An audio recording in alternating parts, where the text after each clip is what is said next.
Hello, friends. Elizabeth with Willow Root Tarot.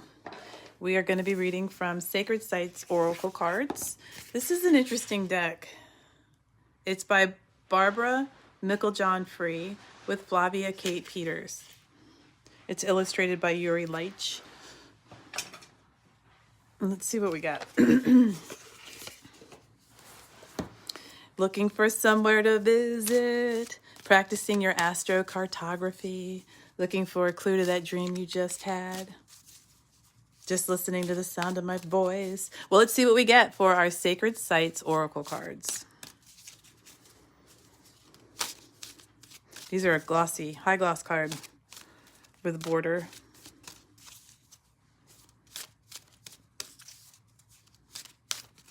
You may hear me shuffling.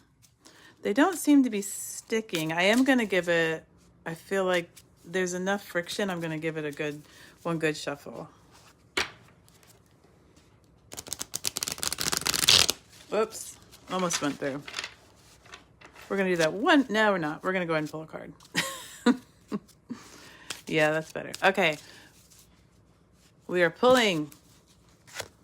Oh, Mount Sinai. I have heard of this place. We have some Egyptian iconography at the bottom. We have stone tablets. And we have a brick building. All of my oracle I do intuitive reads, even tarot, before I go to the book. It feels very historically laden. I think I'm just gonna go to the. Oops, that was one of my little hearts, my little moonstone hearts. Let's just go to the book. Mount Sinai. Is this a biblical reference? I might be in the dark on this one. All right, let's see. So I am going to go to the table of contents. This is broken down by north, east, south, and west. So Mount Sinai.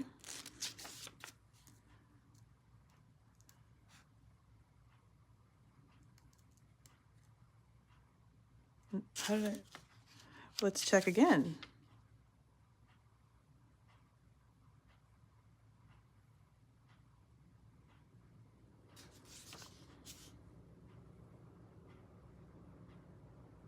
Oh, I apologize. I thought that these were broken down in alphabetical order. They're not. So they are broken down by the cardinal directions, but then I have to read each entry to find it. Okay, it's under East, page 102.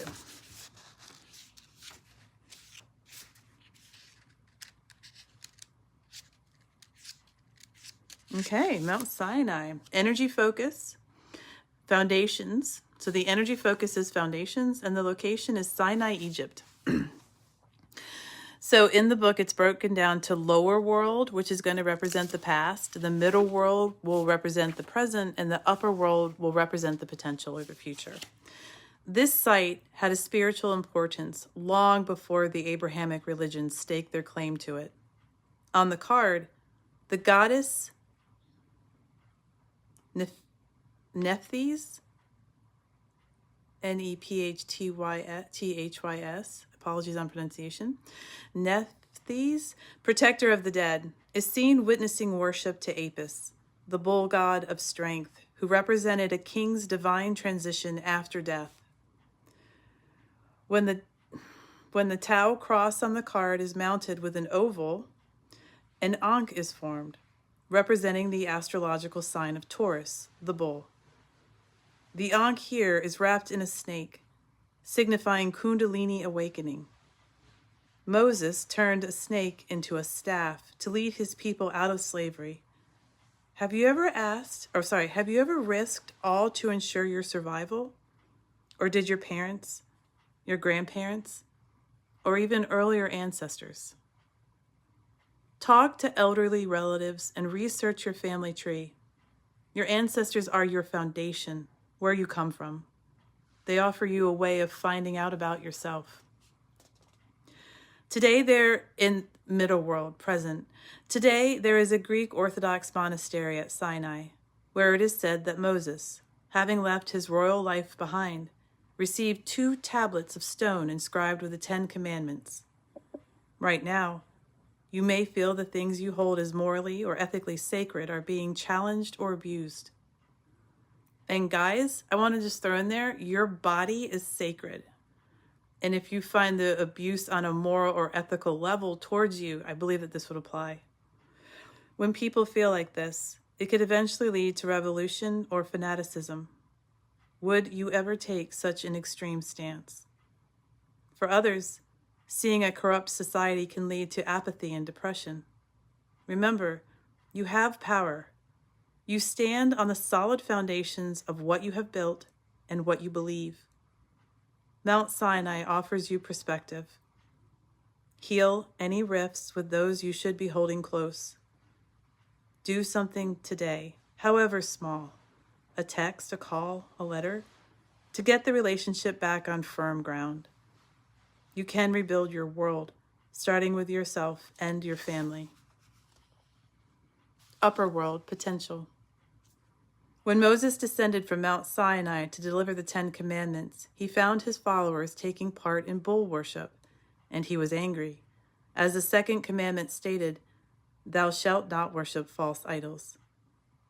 Ask yourself what it is you worship, and whether this someone or something is worthy of your attention.